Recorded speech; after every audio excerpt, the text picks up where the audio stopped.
Let me try again. Cows graze in hooves on grows. This is so complicated. All these sentences and phrases in one line. It's not difficult, Fleck.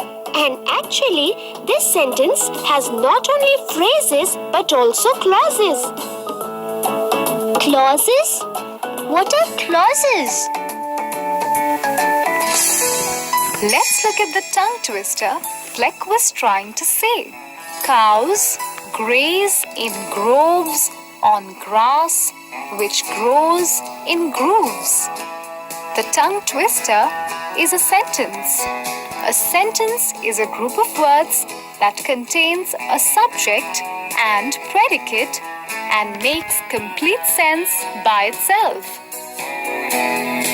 In a sentence, the subject refers to what or whom we are talking about in the sentence. The predicate tells us more about the subject. The predicate contains the verb. A sentence must contain a subject and a verb.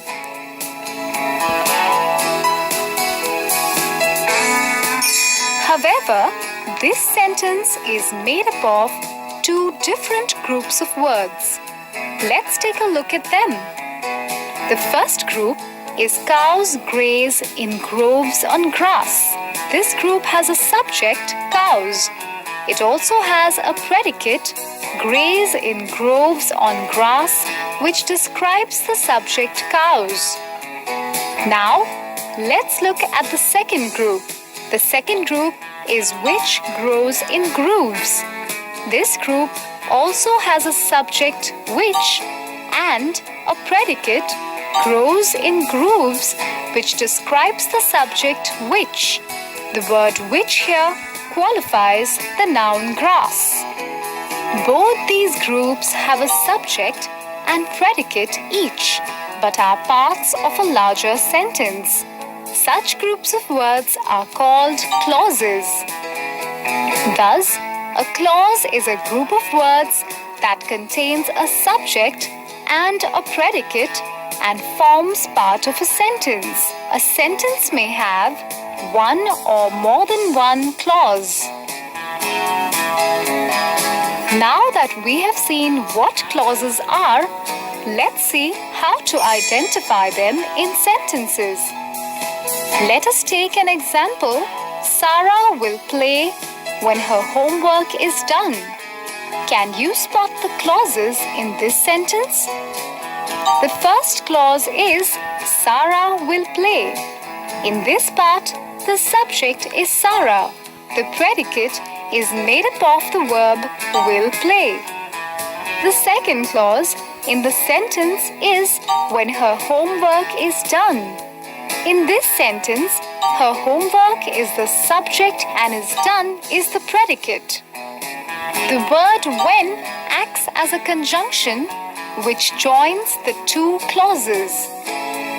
In this sentence, the second clause acts as an adverb that qualifies the verb will play in the first clause. Therefore, the second clause is an adverb clause. Thus, an adverb clause is a clause that does the work of an adverb in a sentence. Let's look at another example. In this example, the two clauses are Tommy carried a bag and that was too heavy for him. Here, the second clause qualifies or describes the noun bag in the first clause. Therefore, the second clause is an adjective clause. Hence, an adjective clause is a clause that does the work of an adjective in a sentence. Here is another example. Katie thinks she is very pretty.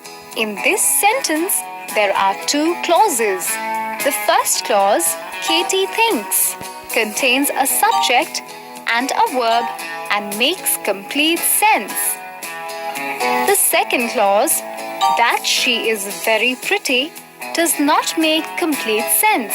However, it has a subject and a predicate. She is the subject and is very pretty is the predicate. If we ask the question, what does Katie think? We get the answer as that she is very pretty.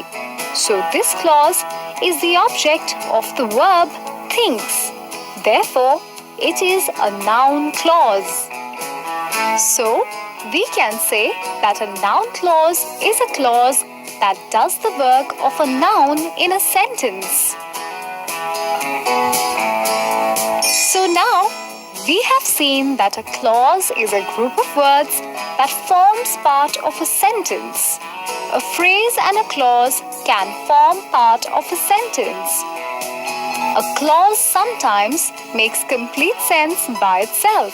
However, a phrase does not make complete sense by itself because it has no subject and predicate and always depends on other words to form a sentence.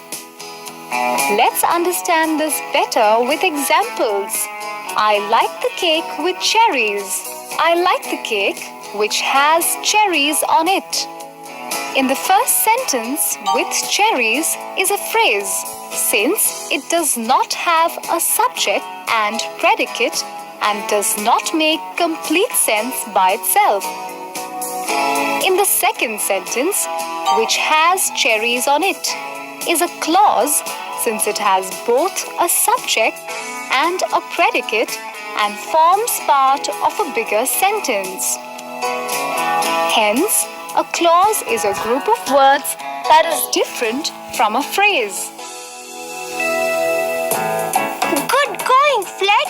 You finally got it. Thanks, Cece.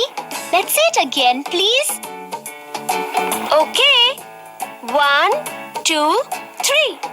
How much wood would a woodchuck chuck if a woodchuck could chuck wood? He would chuck he would as much as he could and chuck as much wood as a woodchuck would.